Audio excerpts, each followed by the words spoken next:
professional title, broker, appraiser, consultant. Our presentation today, which tackles the salient features of the RESA pertaining to the practice of the profession. So by having such, let me start the professional law. What is our professional law?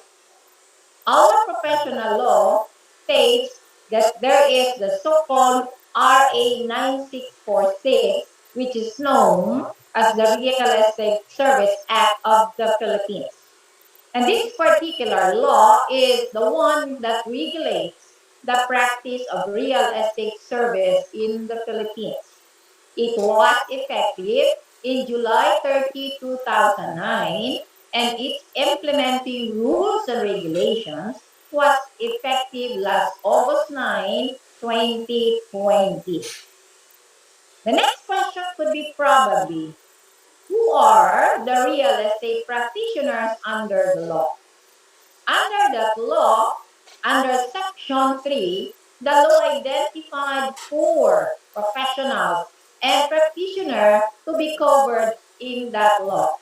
And we have the so-called real estate professionals, which is considered to be a duly registered and licensed, and they are the following: the real estate consultant, or REC in short, real estate appraiser, or REA in short, and real estate broker, or REB in short. Likewise, we have also an accredited practitioner, and that is in the person of real estate salesperson.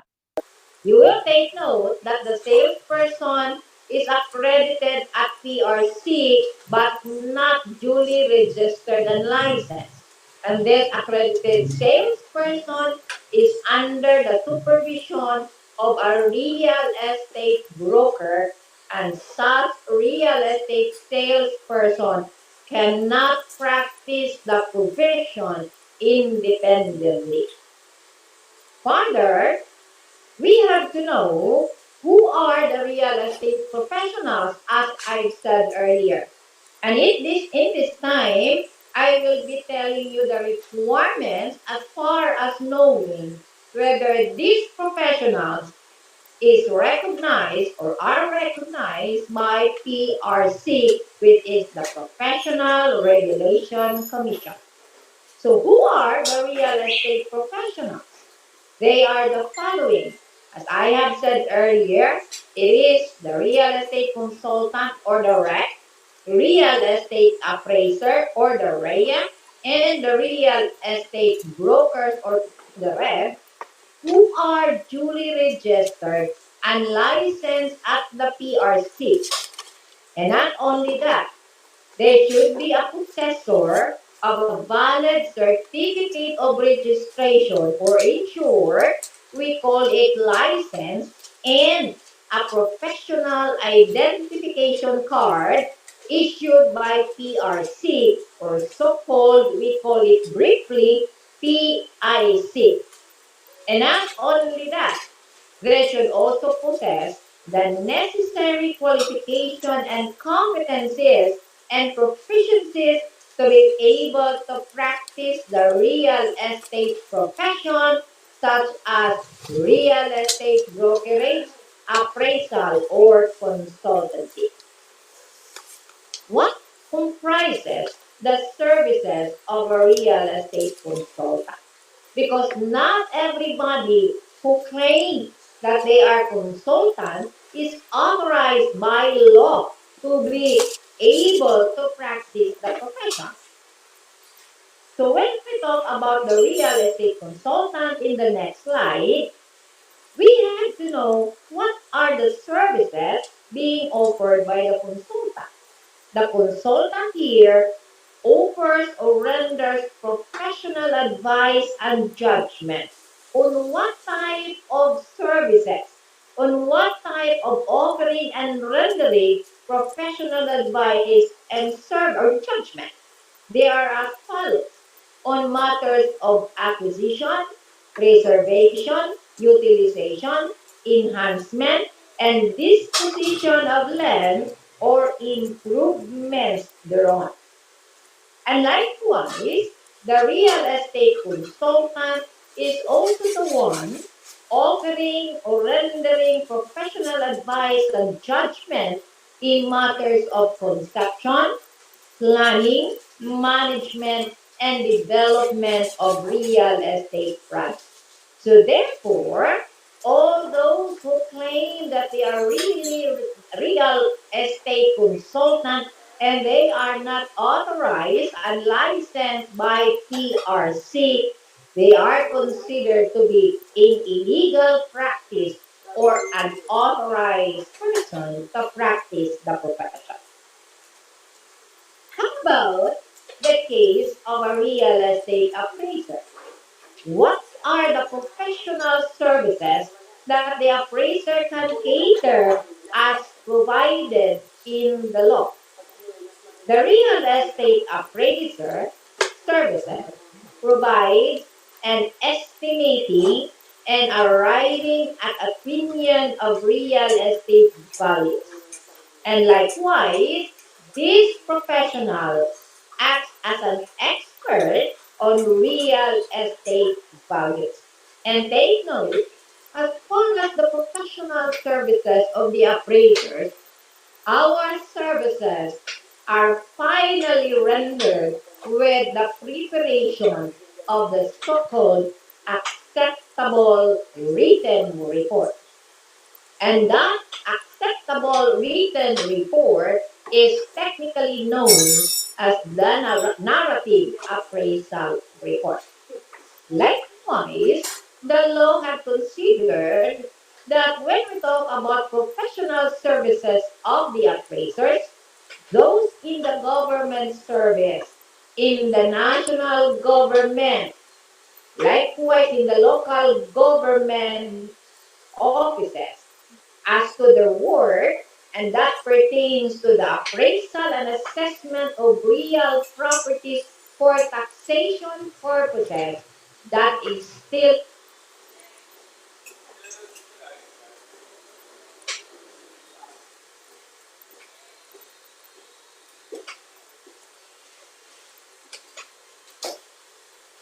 that will still fall within the provisions of the professional practice. So how about the case of the real estate broker? When we talk about the real estate broker, the real estate broker is reject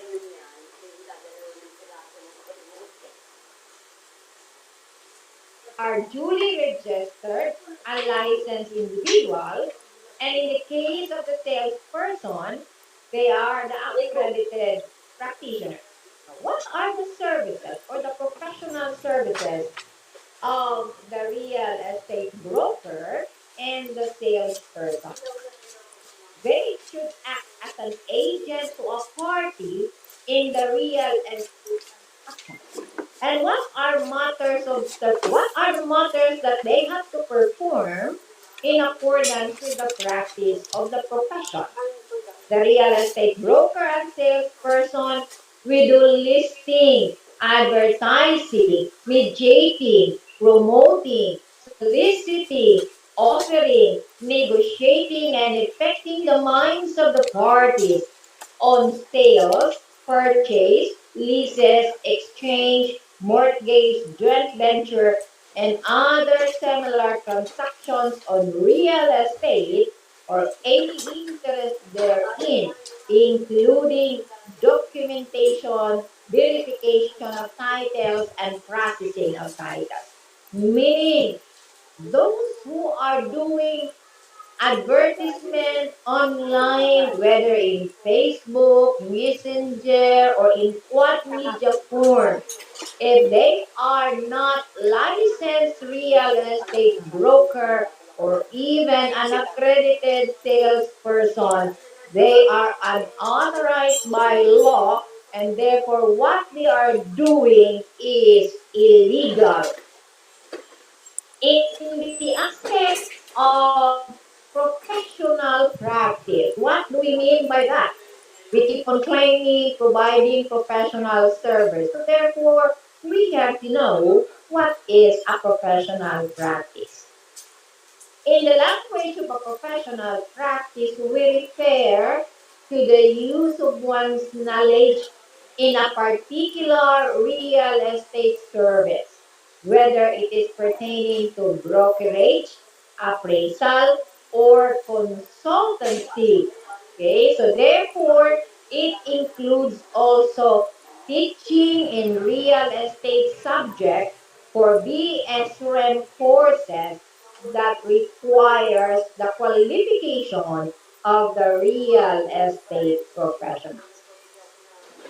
There are provisions in our law that the professional must comply before he or she will start to practice the profession. And one of it is to take an oath prior to the practice of the profession.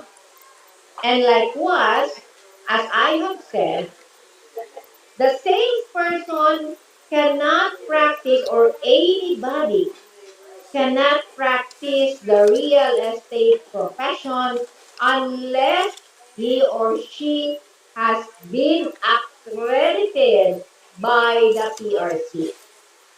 Our law says that any person, whether he or she is a broker, for most the broker is violating or will be violating the law if he or she will engage the services of a salesperson before such salesperson will be accredited at PRC.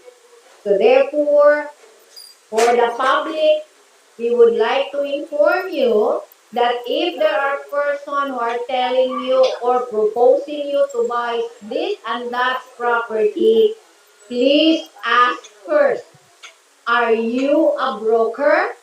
Or if the person will reply not, you have to ask, are you an accredited salesperson? And it is not enough to ask only, are you a broker or a salesperson? Please ask them to show also their professional identification card. In matters of Section 32 on the corporate practice, what does the corporate practice provide? The law told us that any division or department of partnership, including corporation, engage in marketing or selling any real estate development project in the regular course of business. What does the regular course of business mean? Meaning that is really the business of this developer, or even the business of the partnership, or even let us now include cooperative who are already doing selling residential house and lot packages. The law mandates that the division or department of those partnership, corporation, trust, or maybe cooperative must be headed by a full-time, registered, and licensed real estate broker. Meaning, in short, the one who is the chief officer in that department or division must be a duly licensed and registered broker employed in full-time capacity. Likewise, in that section 32, let's say a broker desires to have branch offices. Therefore, that branch office of the broker or the appraiser or the consultant who are into independent practice must also be manned by a duly licensed and registered practitioners, as the case may be. What does it mean? If you put up your main office is in Manila and you would like to put up a branch office here in Cagayan de Oro, whether that is a brokerage, appraisal, or consultancy office, your branch here in Cagayan de Oro must also be manned by either consultant, broker, or appraiser, depending upon the office that you have established as a branch in Cagayan de Oro. Further, in Section 32, the law requires all professionals to submit their report to the PRB in matters wherein their personnel, such as salesperson, or maybe the employed broker, or maybe the employed consultant and appraiser, whose services had been terminated, or the professional had resigned within 15 days from the date of the effectivity of the resignation. And that's why we had noticed at PRBRS, some of our colleagues are not compliant with this provision. And rest assured, after this public awareness program, we will do monitoring and we will do possible sanction as far as our professionals who are not compliant with Section 32, particularly on the reportorial requirements. Likewise, last year we have started doing inspection and monitoring on some establishments of our developers. And we were hopeful that we can start already the inspection and monitoring of the offices of our practitioners in compliance with Section 33. However, because of the pandemic, it wasn't pursued to. So therefore, it is fitting that the professionals should refresh themselves on Section 33, and that is establishment, maintenance of principal office, and the display of our licenses. What does simply Section 33 told us?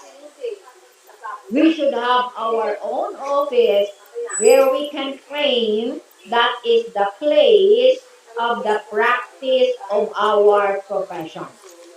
And likewise, in that office, we should conspicuously and visibly display our certificate of registration or the license, including the credentials or the accreditation of our salesperson, or even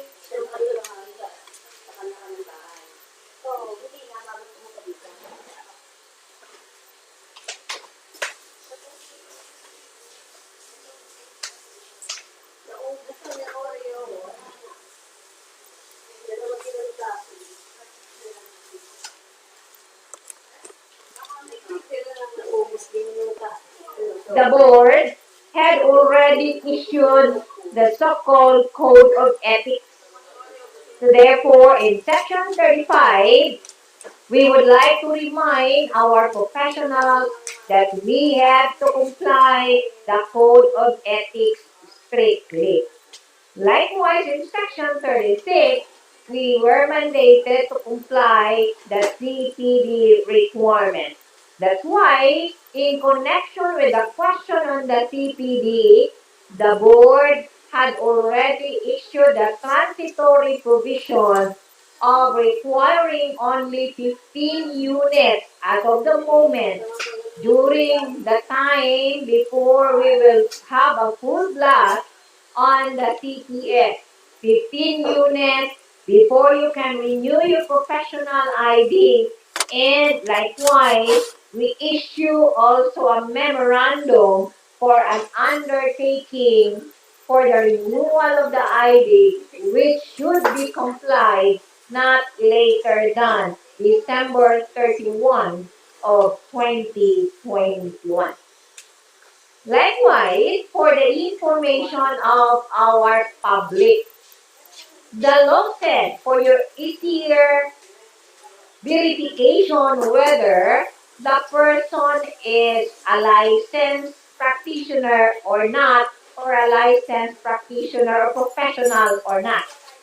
Our law mandates that the brokers, operators, consultants, and salespersons should reflect in all forms of advertisements, communications, even those are flyers, brochures, in calling cards that they are using, the important information as required by our law. In Section 38, there were requirements that our professionals should indicate their ID number or the COR, the PRC ID number, and the validity of their PRC ID number, the privilege tax receipt number, and the date of issuance, the IPO number, but since we do not have the IPO yet, we said leave it blank. And of course, we ask them to go to your professional association, pay your dues, and the official receipts that you had received from your professional association should be indicated in your calling cards, flyers, letterheads, and all forms of advertisement, including the validity of that official receipt.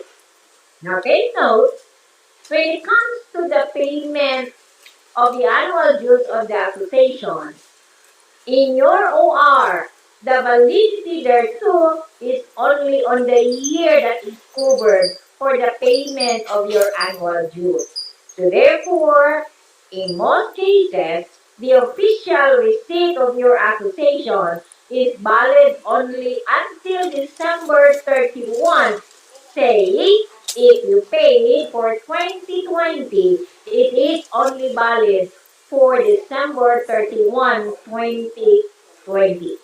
Therefore, we can easily detect that this person is unauthorized because you can see even in those information as required in section 38, those informations are defective. Further, in the next slide, you will see there the aspect of the requirements as we have stated or as I have stated pertaining to section 38. Okay? So I had already expounded that the purpose of presenting that in the screen so that you will have a clearer picture. So you will consider and take note also that under the name of the broker, appraiser, and consultant, after their name, they have those informations that I had reflected or told you as far as section 38 is concerned. So take note also on the next slide, you can see there that the salesperson should also reflect those vital information required under section 38. However, they should also, likewise, they should also indicate the full information of the supervising real estate broker as reflected in the first slide. Next question could be, the law had required licensed brokers, licensed appraisers, licensed consultants to practice the real estate service profession. In the case of a broker, are there exceptions allowed by law? You can glean in section 28 of our professional law that it allows exemptions. Okay? And what are those? The first one involves any trustees, receivers, assignees, and that pertains to bankruptcy or insolvency proceedings. Why? Because in this particular aspect, assignees, trustees, and receivers are appointed by the court in the so-called bankruptcy or insolvency proceeding. So therefore, it is the court that authorized them to perform some of the functions of the broker, such as being the person as an assignee. The court may order that person to sell certain property of the properties of the person under administratorship. Second, this involves the so-called property owners. And this refers to persons.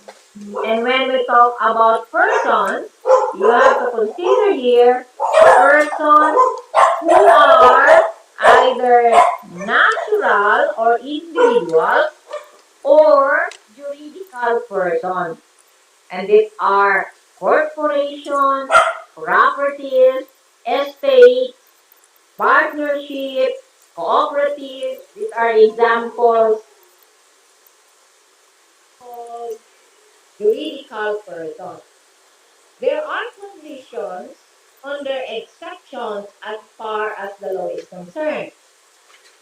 They are exempted as long as they directly perform by himself or herself the acts mentioned in Section 3, Paragraph G, pertaining only to his own or its own property. Simply, it said that if you are the registered owner of the property and you would like to sell the property, it is you yourself who will do the advertising, who will look for the client or the buyer of the property. You will be the one who do the listing. You will be the one who do the facilitation of trying to consummate the sale because you are the registered owner. Okay? And if you are also a juridical person doing the so-called one-time transaction, and you are authorizing a director or an official of your company to sell the property asset of your corporation, you have to make sure that the person who is authorized to a special power of attorney will do it by himself or herself as your attorney in fact. That is included in the exemption of the law. However, the law exclude or include also exceptions to the exemption. So meaning, the law allowed exceptions. So whether you are a juridical person or a person, but you are into the business of doing real estate project selling, real estate project development, then the law said you are exempted or from the exemption, meaning you should comply the law by engaging the services of a broker if you are into selling or doing project selling, or if you ask somebody to give you advice and judgment to do certain properties, you have to engage the services of the consultant. And if in case you need the services of a person pertaining to the appraisal, you have to engage the services of the appraiser. On the next slide, for the next exception, you have there the public officers.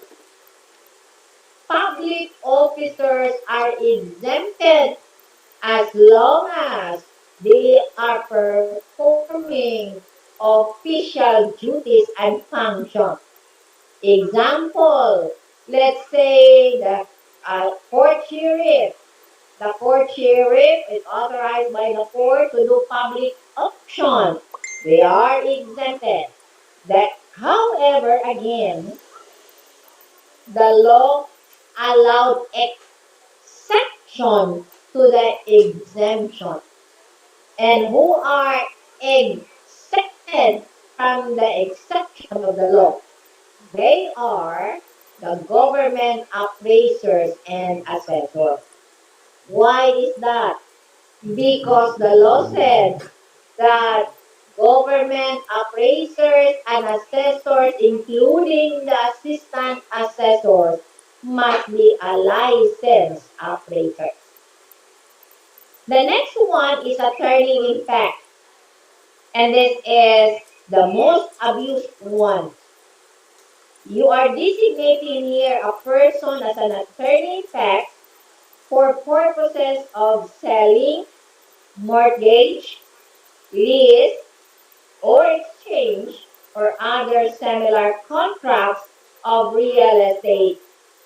The law allowed exception as long as your attorney in fact who is doing those mentioned in the law as selling, mortgage, leasing, exchange, and another transactions pertaining to real estate is not receiving any form of compensation or remuneration, or meaning is not receiving any fee at all.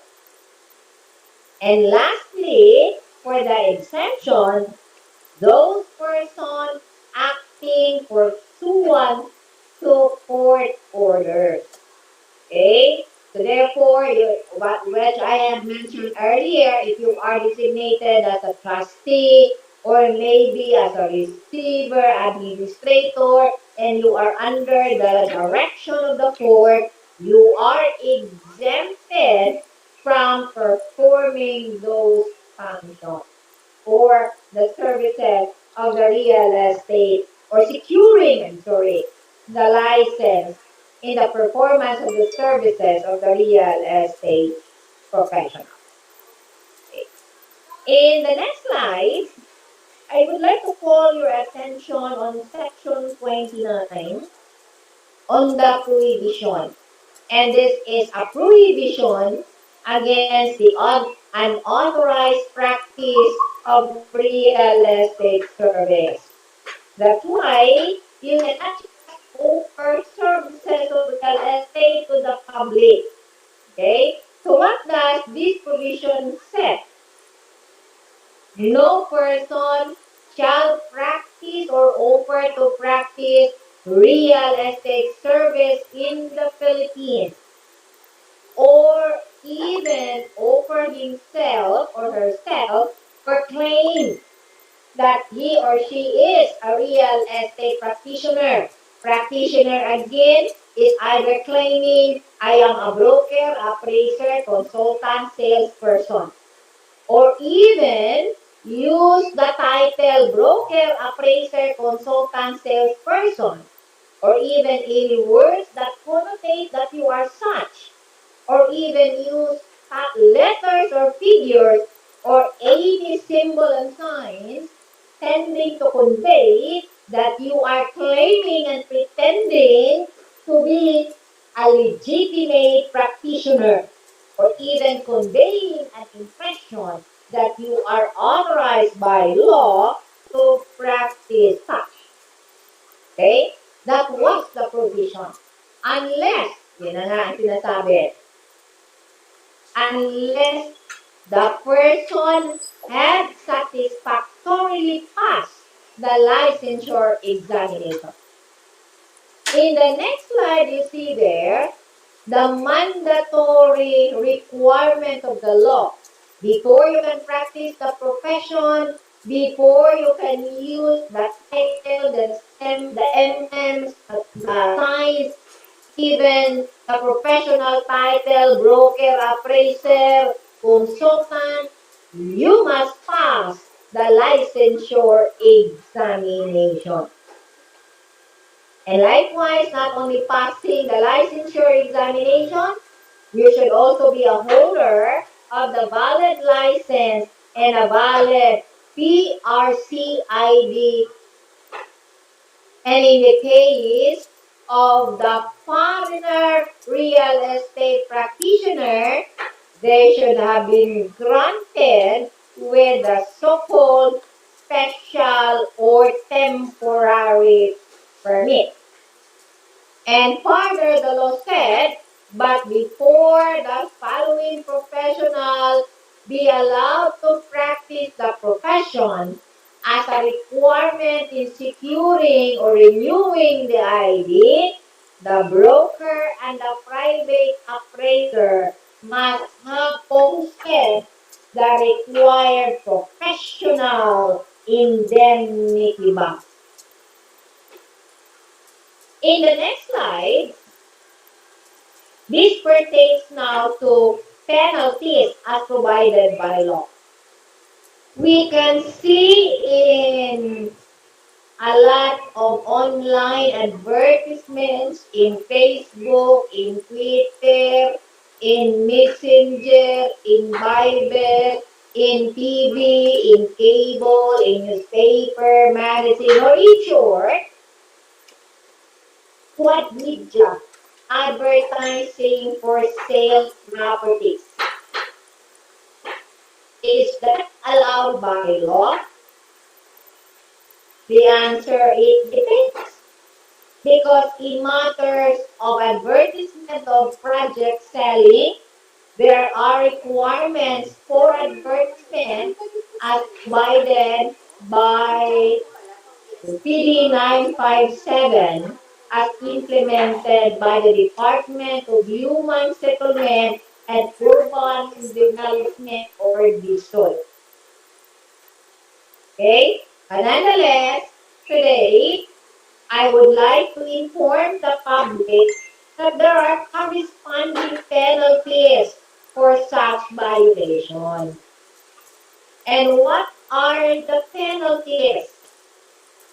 There is a possible imposition of a minimum fine of 100,000 pesos if the violation was committed by a real estate broker, appraiser, consultant, and salesperson, or in short, committed by a real estate service practitioner or practitioners.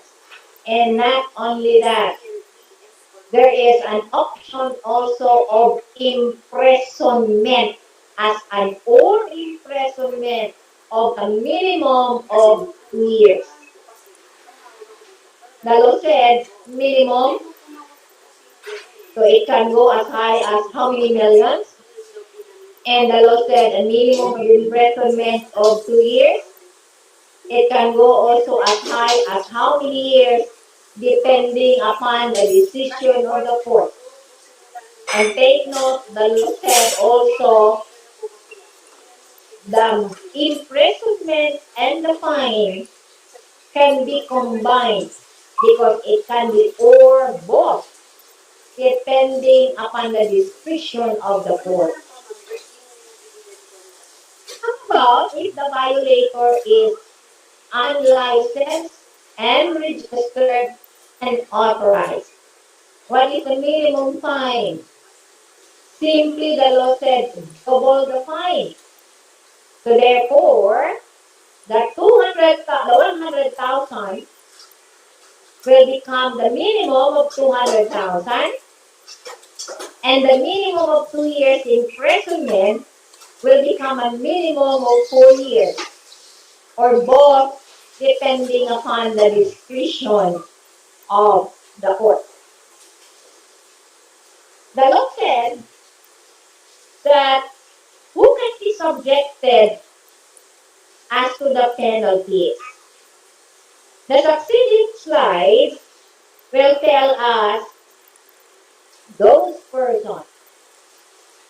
So if the violation was committed by a partnership, corporation, association, or any other juridical person,